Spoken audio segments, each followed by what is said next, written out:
Your double world champion. I mean, that was just incredible, wasn't it? I think that was one of the best laps he's ever driven in quali. I mean, when he arrived at the swimming pool, he was 0.2 of a second down on Fernando, and then all the time, you know, through that last sector, I think he hit the wall on both sides, but carried the momentum, carried the speed, and I could see him gaining the time.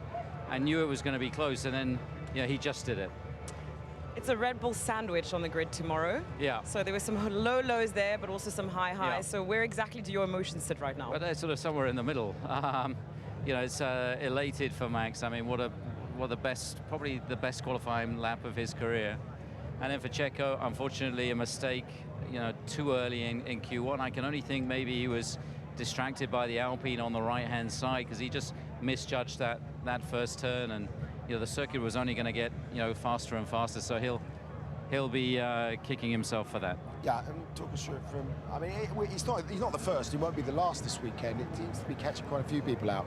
Yeah, I think he just went in too fast, and I think maybe he was distracted. I mean, you can see the overspeed. He had a little bit of a snap on entry, and it wasn't a small tap. Yeah, it's a bit of a disaster, and we all know how difficult it is around Monaco. But I'm going to flick it back to Max. Yeah. This season, you guys have had such a fantastic car.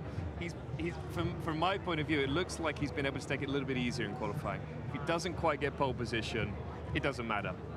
We've seen a very relaxed Max, but this qualifying session reminds me of Max from a couple of years ago, where it's everything knife's edge. Absolutely. I mean, this is it.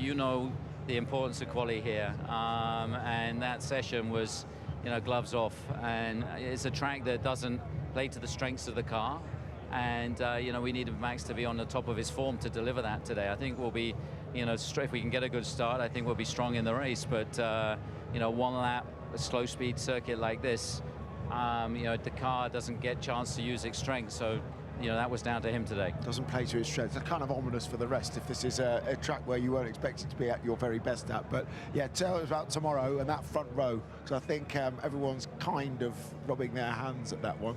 Well, look, I mean, there's a great respect between Fernando and Max, but they're very similar characters. They're cut from the same cloth. They're both hard racers. They both want to, win this race, and I'm sure Fernando, he sees a chance. He knows how valuable that start is tomorrow. So that first 500 meters is going to be what dictates this Grand Prix. I think we are going to see one of the most spectacular starts in Formula One tomorrow, maybe. So that's definitely something we can look forward to. Just bringing it back to Checo quickly. It looked like he hit the wall pretty hard there, maybe even harder than Alex, and there was quite a lot of damage on that car and a lot of work to do. How does the car look, and realistically, what is possible on a track that's so difficult to overtake I think we might have to change the whole lot, the chassis, just as a precaution, to be honest with you. But I think, first of all, we've just getting the car back. We'll make that call when we got it back, and I think that, it's so hard. I mean, Max started from that position a few years ago, and I think he just made it into the top 10.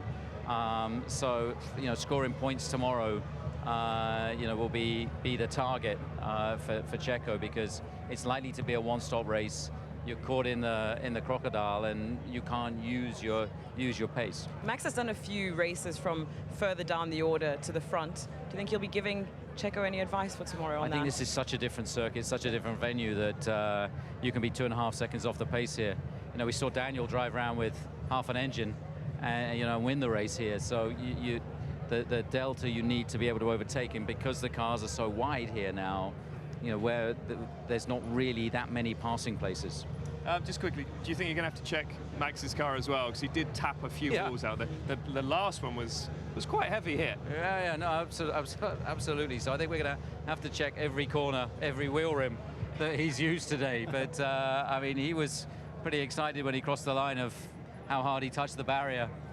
So we were lucky that we weren't sweeping it up, after that last corner. But, a hell of a lap from him, and well deserved. Yeah, well done. You're a Coventry City fan, aren't you?